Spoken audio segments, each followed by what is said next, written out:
All right, everybody, welcome back to another episode of the Money Made Simple podcast. Today's episode, we want to start it off with a little bit of a horror story just to set the stage for what we're going to be talking about. Let me tell you the story about a guy named Joe. So Joe was a client who came into our office. He came in and he brought in his statement. It was a $250,000 fixed indexed annuity.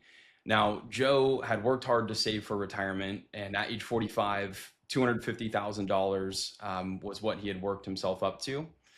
The trick with Joe is he didn't have any other liquid money anywhere else. And so his $250,000 that he had worked hard for was recently put into an annuity that he wasn't able to access for 10 years.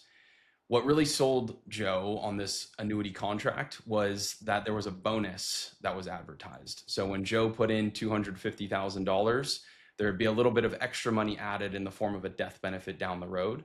Now, bonus sounds like a good thing, right? We always like the idea of having more money, but Joe didn't really understand exactly what that bonus was for. So let's fast forward, right? 10 years later, Joe can access this money. The trick is, though, Joe's now a 55-year-old, and per the IRS rules, we can't access non-qualified annuity contracts until we're 59 and a half. So effectively, Joe, this client who came through our door, was sold a product that did not fit his situation. What he needed was probably just a regular investment account to keep liquidity, right? Get in the market, stay invested. And so this was a really good example of an annuity contract not fitting a client's best interest. So with that said, the topic of the episode today is the most controversial word in retirement, and that is annuity. So on that note, Dad, good to see you. I haven't talked to you yet today, so it's good to see you on here. How's your week going? I know you're heading out of town soon. Yeah, it's going great, Nick. We're going to go up to see your sister for a couple of days. Going to go to a Giants Angels game, and then I got to fly to New York City next week for the week. So I got a lot of travel coming up, but I'm glad to be here, and I'm glad to have Matt join us. So you want to introduce Matt? Yeah. So Matt Manskar is joining our episode today. Matt is a financial planner on the team. He's been with our group since 2020. So Matt will tell you when he started as an actual planner, but he joined the team back in 2020. He's a Cal Poly Pomona grad who has some baseball in his background, like myself. So Matt, why don't you go ahead and get yourself introduced for everybody? Right on. Thanks for having me, you guys. You guys have been doing a great job on the show, so thanks for having me as a guest. Matt, when did you join the group? I joined the group during COVID. I joined June 1st of 2020 is when I started with the team. So actually, when I started, we were in a format like this only. I had only ever seen Nick and Mike from the chest up. So yeah. I remember the first time I went over to Mike's house and met the rest of the team. I said, "Hey, you guys have legs." So yeah. And we were wearing pajamas at that point. We were wearing pajamas during COVID a lot. So yeah, that's right. Yeah, suit up top and shorts on the bottom. I know. Certainly I did not do that, but I heard that other people were doing that. So, well, hey guys. So yeah, today we want to talk about annuities, right? It's a very hot topic word. Everybody seems to know the word, and there's all sorts of different connotations. Some people despise annuities. Some people build their financial investment company off of never buying an annuity. Other people, they love them, right? And they can't get enough of them. So where do they fit? What are the good things, the bad things? What do we need to keep in mind as it relates to annuities? So guys, why don't we start off with what is an annuity in the first place? Dad, you've been in the industry for a long time. You've seen your fair share of annuity contracts, the good, the bad, and the ugly. What is an annuity? Can you define that for us? An annuity is a product issued by an insurance company. So there's strength behind an annuity. That's one of the selling points to annuities. A lot of folks believe banks are pretty secure with FDIC, FSLIC, but actually insurance companies are more secure than banks. Fewer insurance companies have failed than banks. So insurance companies are issuing these annuities, and for the most part, they are safe. However, they're sold for the wrong purposes sometimes. I've been doing this almost 40 years, and unfortunately, there's a lot of bad actors out there who base their whole selling out of selling annuities and insurance, and that's it, because they're not licensed to sell anything else. And so that's one of the things that we see a lot. We're seeing clients come into our office with annuities that are way inappropriate for what their goals and their needs were, but they were sold, to your example, Nick, a bonus product, or guarantees that, yeah, you're not going to lose any money, but you're going to be really limited on the upside potential. So the Yeah. other thing I'll tell you before I move on is in the old days, annuities were income products. And so when you put money into an annuity, and again, this is where a lot of the bad rap is, it was gone. It was basically gone. You've just bought a future income stream that you had no access to, other than in the form of an income. And so that's where they really got a bad rap. That and the internal fees on the variable products. But Matt, again, from your perspective, right? We have annuities and investment accounts, more traditional investment accounts. Some annuities, though, have investments inside of them. So in your mind, right, if somebody walks through the door and they say, "What is an annuity?" How would you explain just annuity in general to them? Yeah, I would say an annuity is essentially a guarantee of some sort, right? We're either guaranteeing income or we're guaranteeing principal to some extent. There's different ways we can go. Um, right, a regular investment account, we're going to have fluctuation with the stock market. A lot of times we see annuities will sell against that, if you will. They'll have some sort of volatility component to it or some sort of aspect that makes it attractive come market volatility. Market's been pretty crazy over the last couple of years. There's been a couple different events. There's been Liberation Day. There's been all kinds of things. More money has flown into annuities than ever before. And part of that is because of how they're positioned. They're positioned as a hedge against volatility or running out of money. You can't it's get a that in a it's a normal fear investment account. product, Hmm. right, Matt? It's a fear product, and that's where a lot of annuities are being sold.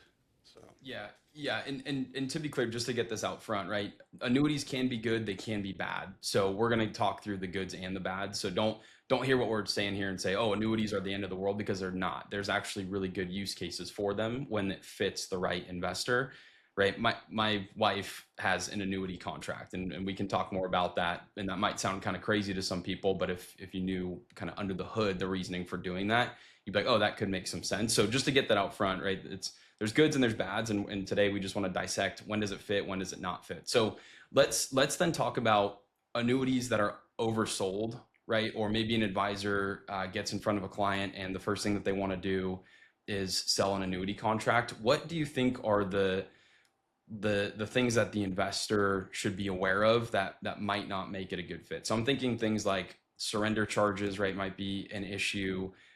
Maybe cap rates on the growth. So what are things that you guys are looking for to assess whether or not an annuity is good and maybe it might be bad for them?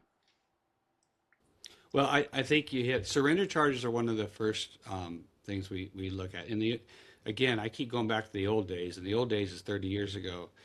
It wasn't uncommon for me to see a 15 or 20-year surrender charge period on annuities.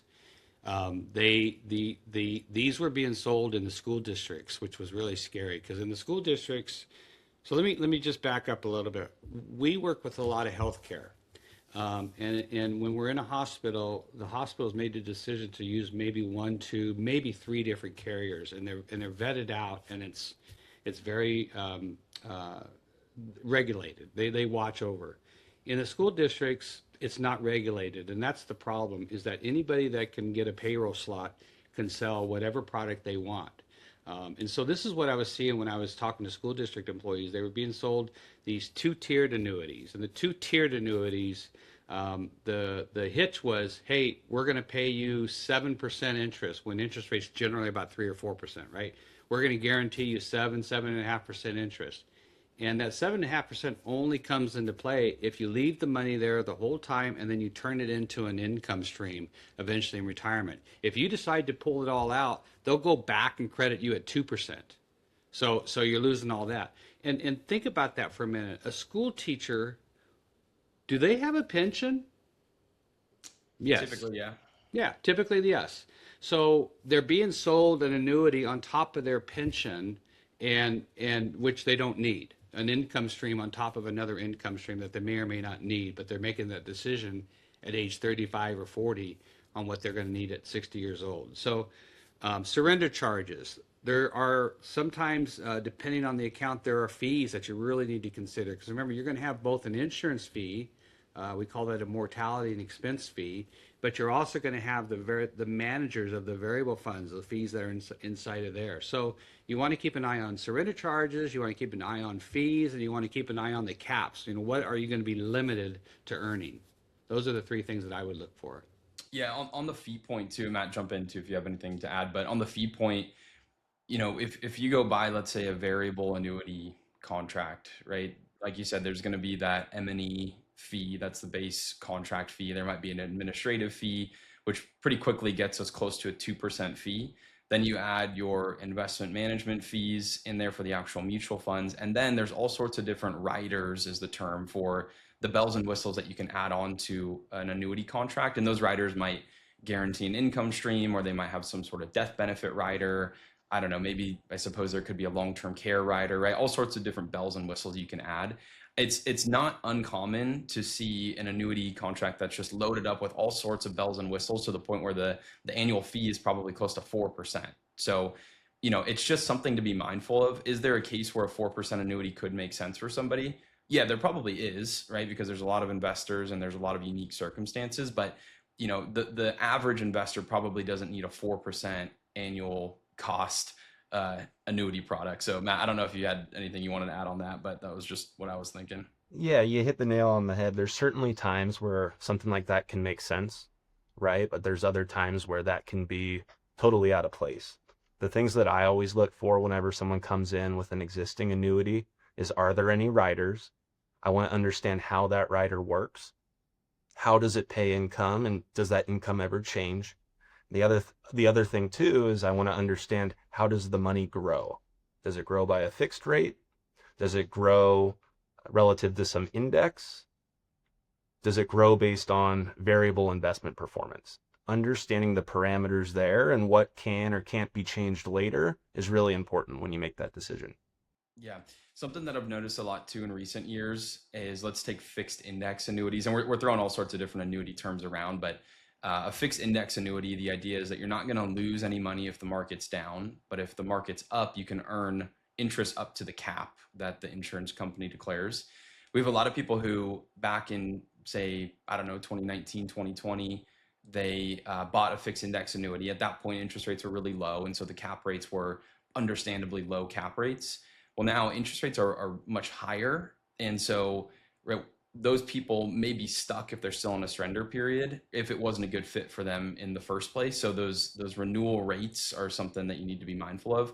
Other insurance companies out there, and I've just seen this, it just almost seems predatory, the drop, right, of the renewal rate on the cap and how much people can earn in there. I'm sure their underwriters would have the reasons for why they're doing what they're doing, but I don't know. I've seen it a couple times, and it just frustrates me because people don't know any better oftentimes, and these insurance companies, I don't know. I don't know exactly what they're trying to do. It doesn't look good, I guess, is what I'm saying. So I don't know if that makes sense, but maybe just a hot take here. Nick, another thing to think about, going back to the variable annuity discussion and Matt's point about riders, there's a lot of folks that were sold variable annuity contract with riders that were sold 10, 15 years ago, and things have gotten a lot better. As far as like for instance, you and I are dealing with a client right now, Nick, where we have got a variable annuity with an income rider on it, and we know what that would pay out, and then we've compared it in the marketplace today, and that same amount of money is going to pay 30-40% more in income with a new product. So it's not always, annuities aren't always bad. But if you have an older annuity, you really should take a look at it to see if things have gotten better, and you can do yourself better. Yeah. But yeah. Yeah. Okay, so let's go then into income versus accumulation annuities, and let's maybe define what those two are, because annuity is a big general term. It's like saying medicine, right? Maybe ibuprofen as a product line, and there's all sorts of different brands and types of ibuprofen maybe out there. So let's talk about income versus accumulation annuities. So what's the difference between those? How are they different? Matt, do you want to tackle any of that? I can tackle whatever you. Sure. An income annuity typically is what most people, I'd say, think of when they hear the word annuity, right? The goal of that product is to give you a lifetime income stream that can either last for one life or the lives of both spouses, right? The idea is that we're going to put in a lump sum of money. It's going to ultimately pay us this payment, and that payment's going to last as long as that insurance company is able to pay that check, right? So essentially, you are trading this risk of running out of money and you're putting it in the insurance company's lap, right? You're essentially buying insurance on you living too long, right? As long as that annuity is in force, that income's going to come. Yeah, so it's kind of like you're buying a pension almost for That, yourself. that's exactly right. So we have in the old days everybody had a pension, and pensions is a good word, right? If you say pension, pension's a good word, but annuity is a bad word. Annuity is basically a pension. It's a pension that you've decided the amount of money that you're going to give to the insurance company to build a pension on your own, versus the pension is determined by your years of service and your income and the formula that your employer used to design that. So if you have no pension, an income annuity might make sense just for that baseline. And when would we sell it, Nick, right? We would sell it if we're looking at their expenses. We want to cover the baseline expenses. You're going to get Social Security and then maybe an annuity to cover the baseline expenses. You don't want to put all your money into an annuity. That's the one thing. You want to have some flexibility with your investments. But if you have your baseline covered, then that gives you a lot of flexibility to go on trips and things like that if the market's doing well with your other investments. If the market's not doing so well, you're still going to make ends meet because you got that guaranteed income. You just don't get to go to Europe this year, or you don't get to go camping this year. So that's a difference of having an income annuity. So again, they're not bad. They just have their place, and the right amount. That's the other thing that frustrates me is some folks put so much into these income annuities that are forcing income out that they may or may not need. Yeah.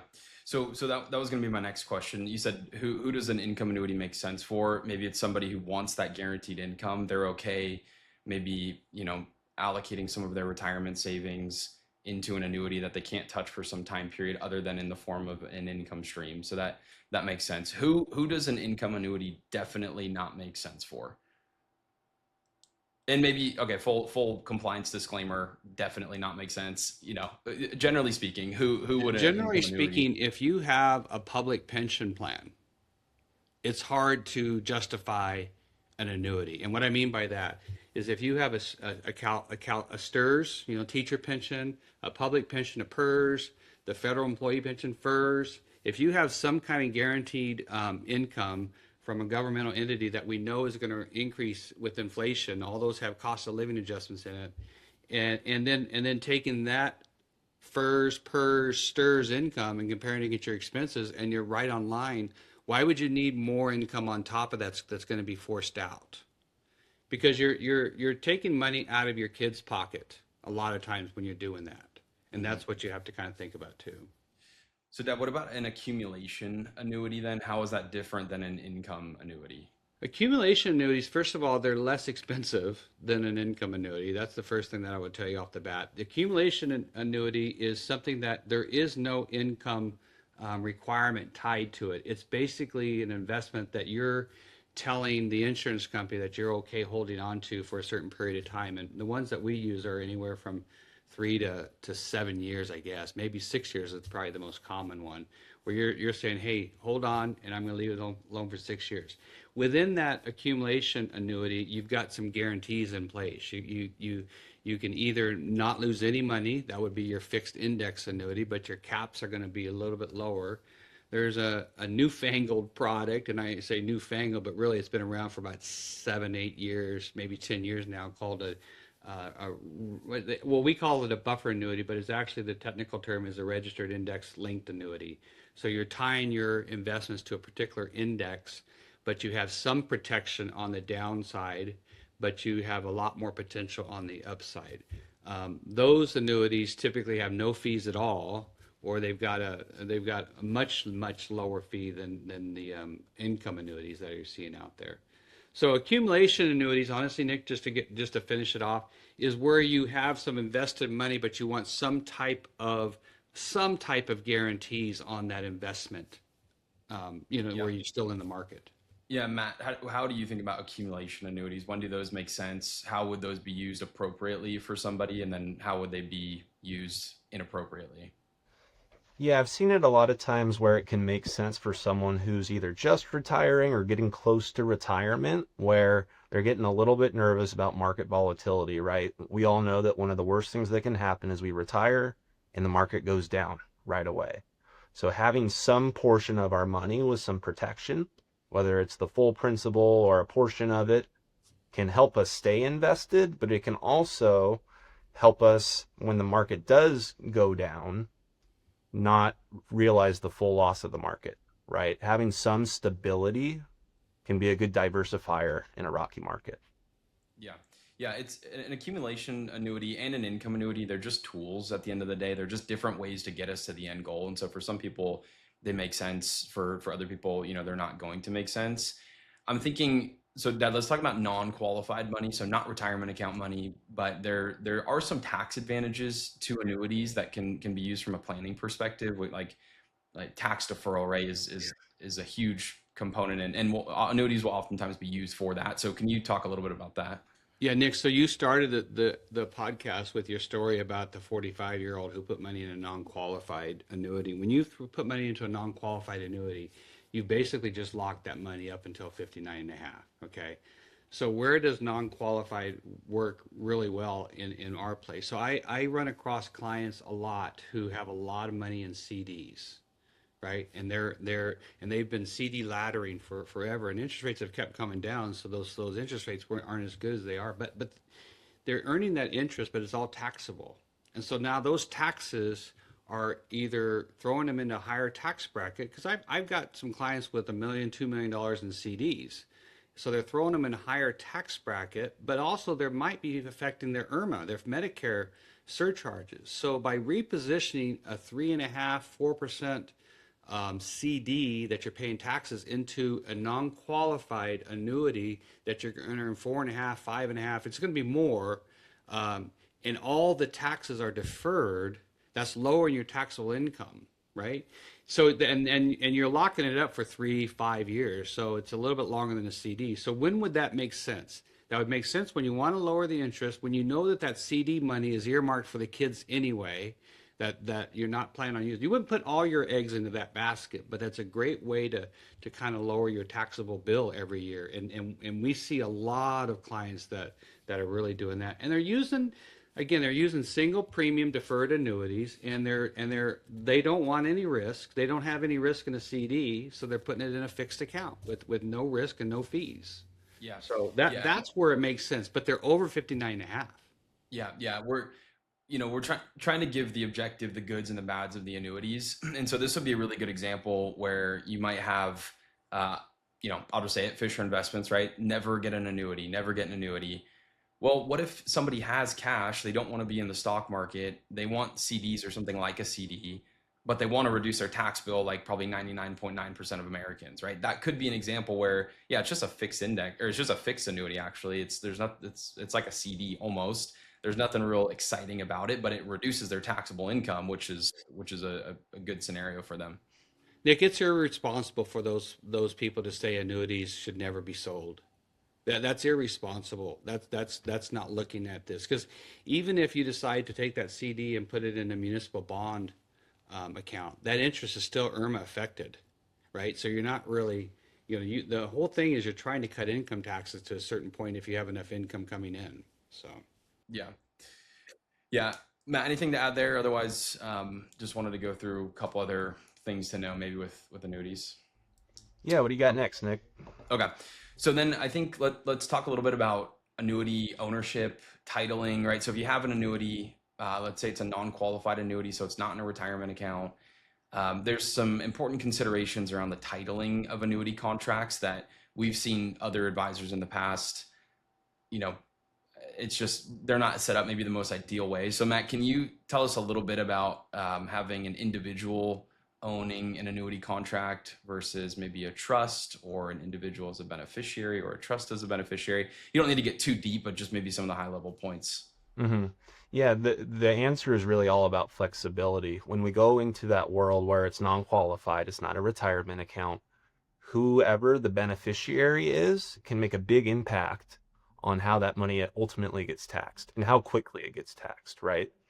If I had an annuity and I were over 59 and a half and I passed away and my trust was the beneficiary, well, it would still go to my heirs that are dictated in my estate planning documents, right? My trust says who it's going to go to, but there's limited options because it's going to this trust.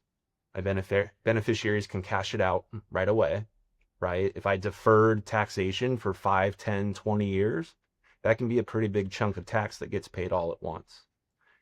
My beneficiaries can defer it a little bit, right? But really, it's only about 5 years that you can defer that tax bill.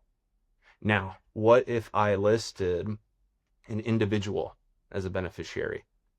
Well, sometimes that can make a lot of sense because that individual has the opportunity, if they want, to stretch out those payments or those required distributions over their life expectancy.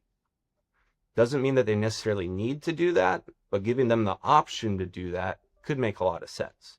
Maybe I have two beneficiaries, maybe one cashes it out, maybe one of them defers it as long as they can, right? If I listed my trust as beneficiary, they wouldn't even have that option in the first place.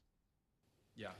Matt, can you expand on that a little bit and just talk about the client that we had that inherited 3 or 4 annuities from the parents, Mm-hmm. and they were all structured a little bit differently, weren't they?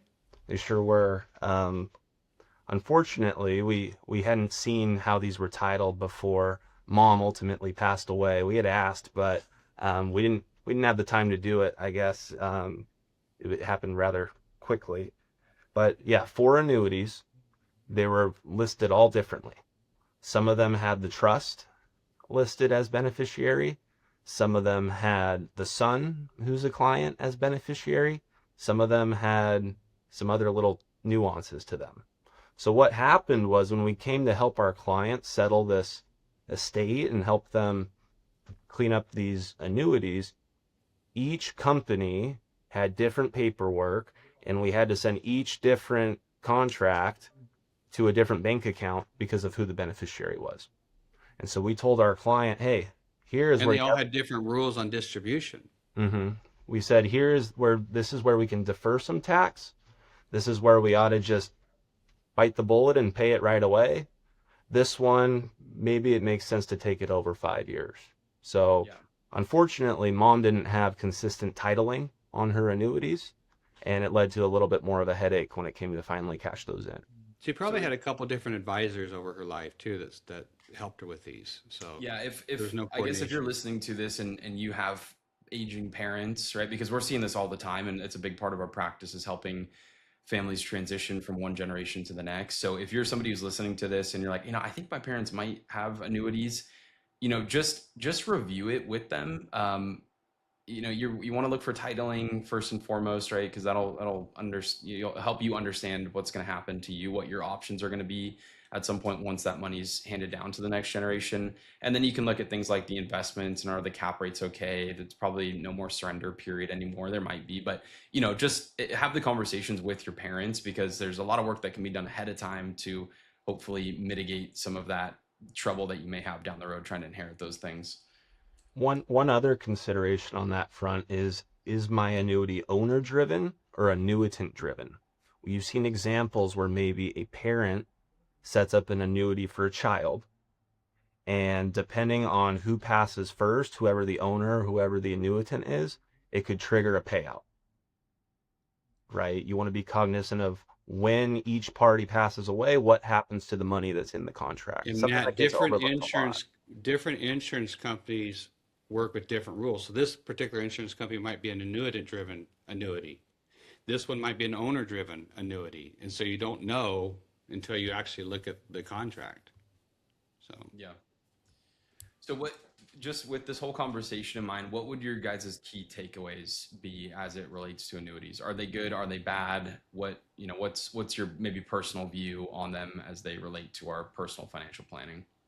Well, I would tell you annuities aren't bad, but they're not good in the wrong situation. And what I mean by that is if any listeners are out there and a financial advisor comes to you and all they have in their quiver is an annuity, and that's what they're selling you without finding out more information about you, and an annuity is the only thing they can sell you, you got to run. Those people are not licensed to be financial advisors. If Nick made a point earlier, if your financial advisor has another job, don't work with them. They need to be focusing on this.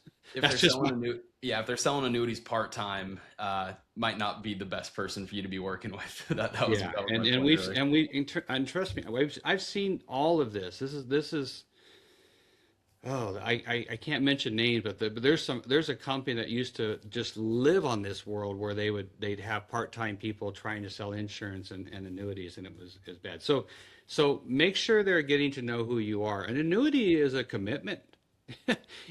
Sometimes when a client comes in and we're moving their money into a managed account, the one thing I'll tell you is, hey, if you want to fire me in 6 months, you can fire me because there's no cost, there's no fees or anything. If you buy an annuity, you can't fire them in 6 months. You're stuck with that advisor and that company for forever, however long that surrender charge period is. So make sure they're going to stick around because a lot of these folks, they sell these and then they're out of the business in a couple of years. And I've just seen it. It's sad. Yeah. Matt, how about you? Maybe key takeaways as it relates to annuities? I think if you're working with a professional or a team of advisors, you want to make sure that they're looking at your whole situation, right? It's really hard to off the cuff say that this specific annuity makes sense for you. If you know a lot about someone's situation, their cash flow, their risk tolerance, their goals and objectives, maybe an annuity makes sense, right? And to the flip side of that, it's probably important that whoever you're working with has access to different companies and that they're independent, right? Some insurance companies have really good annuities for income, but they're not so good at accumulation. Some have great accumulation products, but don't have really good income benefits. So someone who is able to go and be your advocate in the marketplace is someone who I'd say you would want on your team if you're considering an annuity. Yeah. I'm just thinking about my wife and I mentioned this earlier, right? But back in January or February or something like that, we had an old retirement account that we opted to put into an annuity, which if I'm 31 now, so I guess I was 30, if that makes any difference back when we did this. But, um, at first glance, maybe that sounds a little funny. In our case, right, it was a 6-year surrender period. The benefit that we got was we were going to get a performance or participation rate above 100% on the stock market. So it was a way for us to get a little bit of extra juice out of the stock market growth if it goes up the next 6 years. The downside, though, right, is we don't have access to that money for 6 years. Our rationale was we can't touch retirement account money till 59 and a half years old. So the 6 years wasn't a huge concern for us.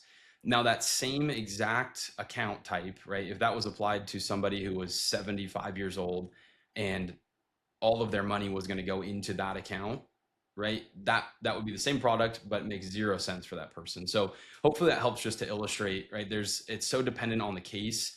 You can't say that all annuities are terrible. You can't say that all annuities are great and everybody should have them. It just really depends on who you are, what you're trying to do, and more of the details about your situation. And who you're working with. Example from just a couple of days ago, Nick, right? We had a review with a client that we have most of their money in managed money, but they also have a buffered annuity. And he made a comment that, hey, this buffered annuity is pretty good. Why don't we just move more into another buffered annuity? And I said, we've already got 20% of our assets in this annuity. I love the way you think, but I can't tie up some more money for another 6 years. You're closer to retirement and things like that. So you have to have an advisor that's going to say no to an annuity too, and tell you why he or she is saying no to an annuity. So yeah. All right, you guys, any final thoughts here before we wrap?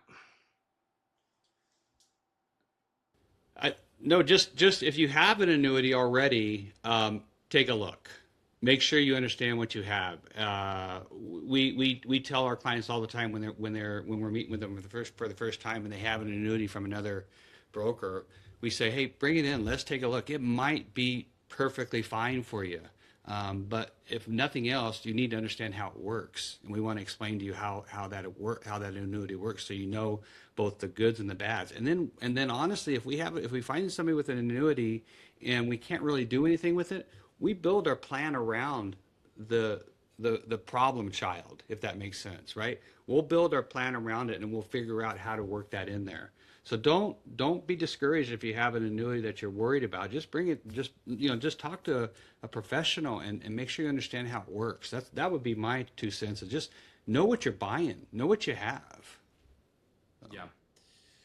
All right, everybody. Well, the next time we record one of these, I think I'll be a dad of 2. So if I come back to the podcast looking a little bit sleepier and some gray hairs coming in, that's probably why. Dad, where are you? Yeah, we're actually recording this podcast earlier because we know you're going to be off, Nick. I mean, right? I mean, truth be told, we know you're going to be off, and we want to get this at least down. So yeah. So where'd you say you're going up to Sonoma, right? Yeah, we're gonna go up to Roanoke Park, and then we're gonna go to the Angel Giant game up there. I've never been to the Giant Stadium, so. Okay. The first baseball game I ever went to, Nick, I don't know if you know this, was Giants and Dodgers up at Candlestick Park, the old park up there, and I sat up in the nosebleeds with a couple of my mentors that were just kind of taking care of me in the business, and it was cold. It was right on the bay, and this was an August game, and the wind was blowing in. And I'm like, this is crazy. People watch baseball in this, and this is the first baseball game I ever went to. You know, so.